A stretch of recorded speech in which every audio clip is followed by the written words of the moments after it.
que son frère était là dans la chambre lorsque nous étions là présentes chez elle. Nous étions en train de causer, son frère était dans la chambre, chose que moi j'ignorais, je ne savais pas. Et ça...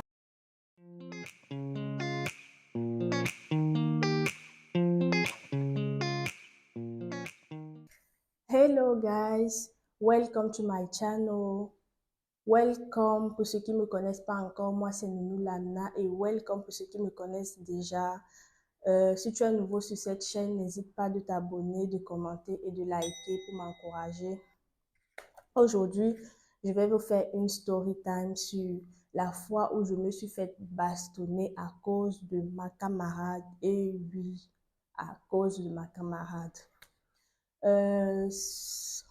Sans plus tarder, nous allons commencer avec la story time. Asseyez-vous confortablement parce que ce que j'ai vécu ce jour, c'était ma première fois de vivre ça et j'ai décidé de partager cette expérience avec vous. Donc, on va commencer. La story time, c'est lorsque j'étais en classe de troisième. J'étais dans un collège de la place, un collège privé où j'ai fait de sixième en terminale.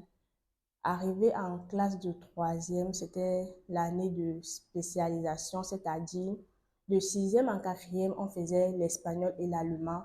Moi, j'ai choisi l'espagnol parce que c'est la matière où je me sentais à l'aise, je comprenais mieux, je rédigeais bien et j'avais toujours de bonnes notes. Donc voilà.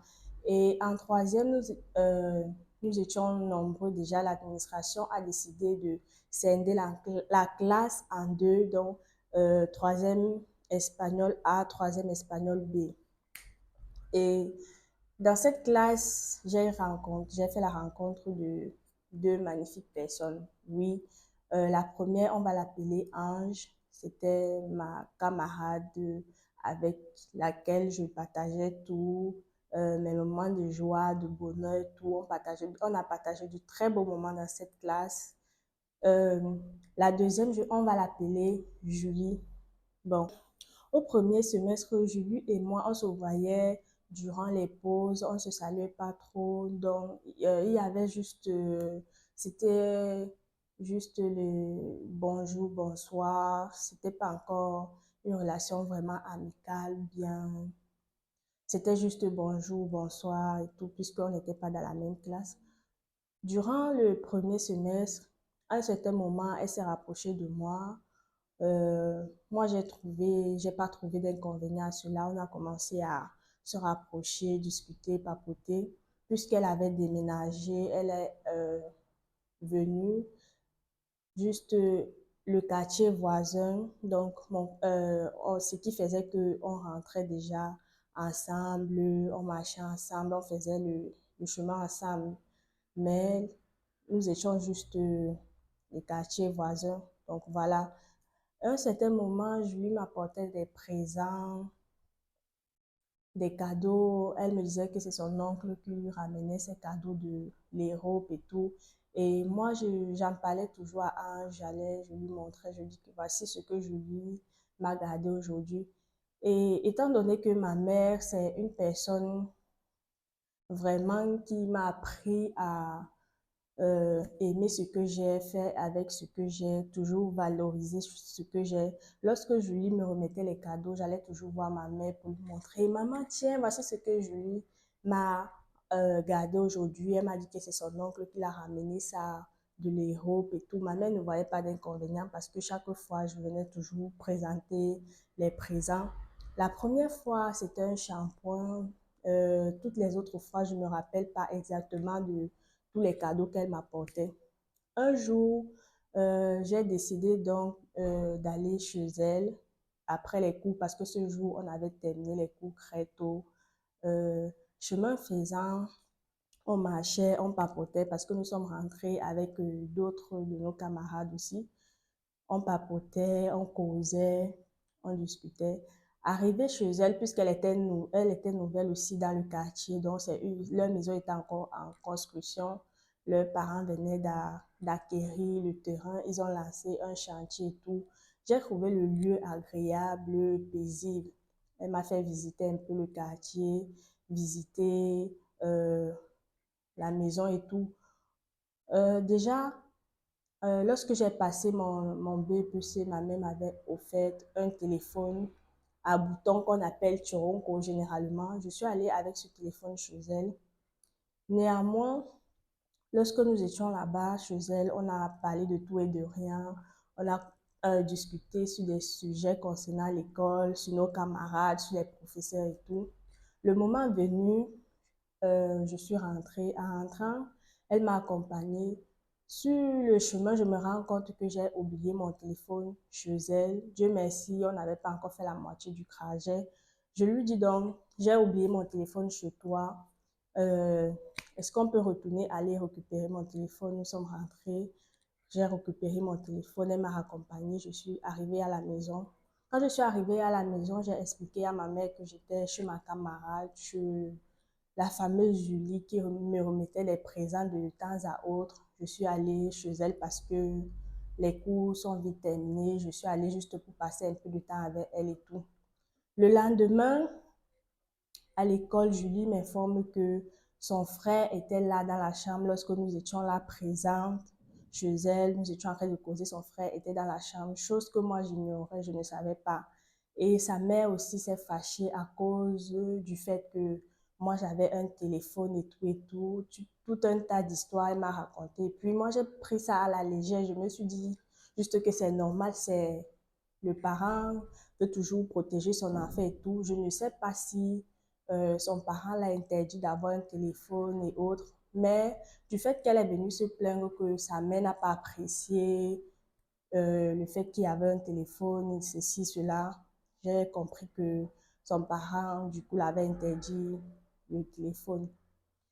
Et à l'école, on a continué toujours avec notre amitié et tout, puisque là, nous étions déjà des amis, on a continué notre amitié, on se parlait bien, on causait bien. Ange aussi était toujours là, j'étais toujours amie avec elle et tout. Euh, 2 jours sont passés, sa mère est arrivée à l'école. Vous savez, chaque parent connaît le comportement de son enfant, il connaît les attitudes, les actions que son enfant peut poser, il connaît comment est-ce que est son enfant. Elle est arrivée à l'école, on nous a convoqués à la surveillance. Sa mère s'est mise à expliquer que moi, je suis allée avec le téléphone chez elle pour que sa fille appelle ses copains, ses gars et tout, c'est monté, c'est descendu, tout un tas d'histoires parce que j'étais vraiment choquée et j'étais dépassée. J'explique au surveillant général que oui, le téléphone en question, c'est le mien, c'est le téléphone que m'a offert ma mère lorsque j'ai eu mon BPC, lorsque j'ai passé mon BPC. Ma mère m'avait promis m'offrir un téléphone, c'est pourquoi elle m'a offert ce téléphone. Donc, c'était un signe de récompense, c'était un cadeau par rapport à l'obtention de mon BPC et je suis allée avec chez elle après les cours, chose que sa mère n'a pas appréciée. Devant le surveillant général, elle a expliqué j'ai une mauvaise influence sur sa fille, à cause du téléphone et tout, un tas d'histoires. Le surveillant général, jusqu'à ce qu'elle a proposé au surveillant général de nous faire fouetter, oui, de nous faire fouetter à cause du téléphone. Ce jour, sans raison valable ou quoi que ce soit, j'ai rien compris du tout. Le surveillant, il nous a mis à plat ventre et il nous a fouettés. J'étais dépassée, scandalisée. Lorsqu'on a fini de nous bastonner, il m'a remis une convocation. Le lendemain, j'ai ramené ma mère à l'école. Étant donné que le surveillant, lui, savait déjà que je suis une personne posée, calme, réservée, je n'ai jamais eu d'histoire bizarre, louche avec les autres de mes camarades. Vraiment, je ne sais pas le pourquoi est-ce qu'il avait accepté qu'on me fouette en présence de sa mère sans que mon parent ne soit présent et avoir la confirmation de la version que moi j'avais expliquée par rapport au téléphone. Quand je suis arrivée à la maison, j'ai remis la convocation, je lui ai fait part de l'histoire, j'ai raconté tout ce qui s'est passé. Dieu merci que ma mère était au courant des présents, des cadeaux que m'offrait cette fille, soit disant que c'est son oncle qui venait de l'Europe, qui ramenait tous ces cadeaux et elle pensait toujours à moi. Lorsque ma mère arrive à l'école, elle demande au surveillant pourquoi est-ce que vous avez fait bastonner ma fille sans ma présence. Déjà, je connais très bien le comportement de ma fille et depuis un certain temps, cette fille, cette Julie, ne cesse de donner les cadeaux à ma fille. Elle vient toujours, elle me présente tous les présents que cette fille lui a offert. Je suis au courant. Et ce téléphone, c'est moi qui lui ai offert ce téléphone. Donc, vous n'avez pas le droit de fouetter ma fille à mon absence. Sur le coup, le surveillant général s'est senti idiot et vraiment, c'était maladroit de sa part de ne pas avoir écouté les deux versions de chaque parent. Euh, Après cette histoire, après la confrontation de ma mère et le surveillant général, lorsque nous sommes retournés en classe, euh, mes camarades qui me prévenaient par rapport à cette fille qui m'avait donné des ultimatums, de ne pas trop me rapprocher par rapport à elle et tout, c'est vraiment, il se moquait de moi littéralement. Il me disait, on t'avait prévenu, on t'avait dit de ne pas te rapprocher de cette fille et tout. Bon, je me sentais vraiment pas coupable parce que je n'avais fait rien de grave ou de bizarre. C'était juste une relation d'amitié qui, moi, je voyais ça juste comme une belle relation d'amitié et tout, mais je ne savais pas que ça allait prendre cette tenue, cette ampleur et tout. Après cette situation, elle s'est sentie bizarre. Je sentais qu'elle était vraiment bizarre par rapport à ce qui s'était passé, par rapport à l'attitude de sa mère et au reste, comment ça s'est passé à l'école. Puis, chacun a commencé à prendre ses distances. On ne se voyait plus trop à l'école. En fait, je ne sentais même plus qu'elle existait à l'école parce que après les cours, dès que les cours finissaient direct, elle rentrait chez elle. Moi aussi, je faisais pareil. Mais je suis toujours restée amie avec Ange parce que euh, elle, au moins, elle m'a soutenue dans cette situation. Elle connaissait de quoi est-ce qu'il était question. Elle savait de quoi est-ce qu'il s'agissait dans, dans cette amitié. Euh, Comment est-ce que l'amitié a commencé. Elle connaissait du début jusqu'à la fin. Donc, voilà ce qui s'est passé. Moi, j'aimerais dire que l'amitié, quand vous voulez avoir vous voulez être ami avec une personne ou alors vous, je ne sais pas comment dire, vous aspirez à être ami avec une personne, ne cherchez pas à vouloir gagner l'amitié de cette personne ou alors à vouloir que cette personne vous fasse trop confiance ou à gagner son estime parce que moi je me dis avec les cadeaux, les présents qu'elle m'apportait, elle se disait qu'à travers cela, elle allait gagner toute ma confiance, toute ma considération et autres. Pourtant, c'est pas ça. L'amitié, c'est quelque chose qui vient tout simplement, c'est quelque chose euh, qui vient simplement, vous n'êtes pas obligé de forcer. Lorsque tu sais qu'avec cette personne, vous pouvez être amis, vous pouvez partager des trucs en commun. L'amitié vient simplement, c'est pas quelque chose qu'on achète ou euh, je sais pas comment expliquer, mais l'amitié, c'est pas quelque chose qu'on achète avec des cadeaux ou des présents jusqu'à ce que euh, j'ai terminé mon année scolaire, on s'est perdu de vue, on s'est plus jamais revu.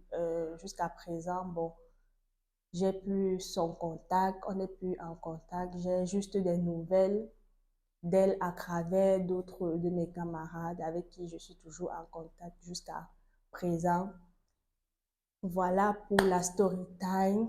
J'espère qu'elle vous a plu, que vous avez aimé la story time. On se dit à la prochaine pour une nouvelle story time. Bye!